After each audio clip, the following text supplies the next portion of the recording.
60 yil burun Lopnurda tunji atom bombasini portlatgan Xitoyning bu joydagi atom sinoq bazasi qurilishini davom qilayotganligi ma'lum. New York vaqt gazetining 20 dekabrdagi xabarda aytilishicha, Xitoyning yer ostida qazgan atom bombasi sinoq toneli kam deganda taxminan 3 dan 1 ingliz mili 536 metrga yetgan.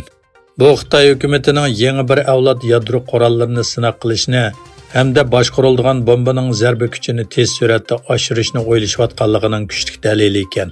Sunniy amroqdan tortilgan suratlarning isbotlashicha, Xitoyning Lopnurdagi harbiy baza qurilishi yadro sinoq bazasini asos qilib, uzluksiz kengayotgan bo'lib, cho'ng tipdagi yadro bombasini portlatishga va ajallik radiatsiya kuchini cheklashga muvofiq keladigan g'oyat keng va uzun tonel qazilmoqda ekan. Lopnur yadro sinoq bazasi 2 ingliz mili 3,2 kilometrdan oshadigan cho'ng bino va texnikalik sinoq o'rinlaridan tashkil topgan bo'lib, 2017 yildan boshlab bu yerga 30 necha bino qo'shilgan yoki remont qilingan. Xitoy hukumatining kishilik huquq dafsandichilik qilmishiga qarata texmo kuchlik va amaliy bo'lgan tadbirlarning elinishi talab qilinayotganda, Amerika Kengash palatasining a'zolaridan Gary Petris va Cynthia Lummis birlikda uyushtirgan kishilik huquq dafsandichiligiga qarshi kurash qonun loyihasi 20 dekabr kuni to'liq ovoz bilan ma'qullandi. Ularning rasmiy tor betida berilgan uchurlarga qaraganda, bu qonun loyihasi nuqtali holda Amerika sudi sohasini nishon qilgan holda tuzilgan. Shundaqla Amerika sudi ministerligining sudi sohasidagilarga ko'rsatmalik holda sudi obyektlarini tanlab berishda manba bo'lish rolini o'ynaydi ekan. Uningda aytilishicha, Amerika sudi sohasi eksport qilayotgan tovarlarning bir qismi Xitoylarning Uyg'urlarni qirg'in qilishiga bevosita xizmat qilayotgan bo'lsa, yana bir qismi majburiy emgak va kishilik huquq dafsandichiligiga chetiladi. Bu qonun loyihasi rasmiy holda qonunga aylansa, sudi sohasidagilarning Xitoyga qaratgan bu xildagi eksportini qonun nuqtasidan cheklash amalga oshadi ekan. Uyg'ur kishilik huquq qurilishining direktori Ömer Qanat bu qonun loyihasini qizg'in olqishlaydiganligini bildirgan.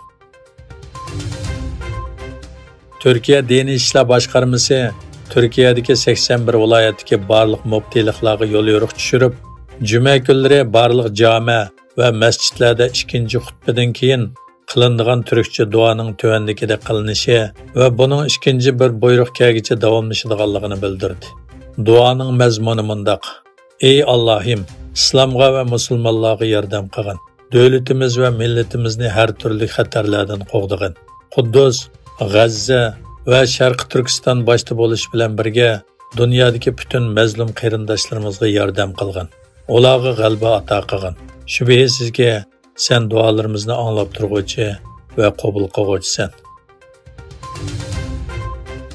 Qozog'istonning sharqidagi yangi bir temir yo'l liniyasi uchun qurilish murosimi o'tkazilgan bo'lib, bu liniya Xitoyga tutishadi ekan.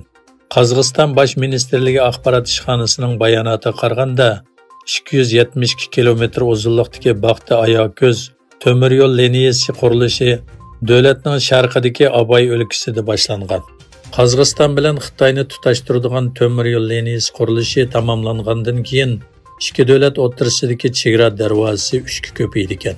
Ma'lum bo'lgandek, Xitoy bilan Qozog'istonning barliq chegara eg'izlari Sharq Turkistondan o'tadi. Amerika bosh shtab boshlig'i Charles Cointon Berovin sinliq yig'in orqali Xitoy Markaziy harbiy komitetining bosh shtab boshlig'i Liu Jinli bilan ko'rishgan. Egilishicha, bu yig'in 2022 yili 8-oyda sobiq Avam palatasining boshlig'i Pelosining Tayvan ziyorati sababidan harbiy dialog uzilib qolgandan buyon ikki davlat armiyasi o'rtasidagi tunji yuqori darajalik aloqa ekan. Isroiliyaning G'azza rayoniga qilgan hujumida kam deganda 8000 bola va 6200 ayolni o'z ichiga olgan 20 mingdan ortiq falastinlik qazo qildi. 53320 odam yaralandi. G'azzadagi Səhiyyə Ministerligining xabariga qaraganda, Isroiliyaning 7-oktyabrdan buyongi hujumida qazo qilganlarning soni 20057 ga yetgan. 53320 odam yaralangan. Isroiliya kishilar panohlanadigan doktorxona va muarif organlarini nishonlab, fuqarolarning ul aslahalari vayron qilib etilgan bo'lg'ashqa, minglagan qazo qilganlarning xarobilik ostida ekanligi ma'lum.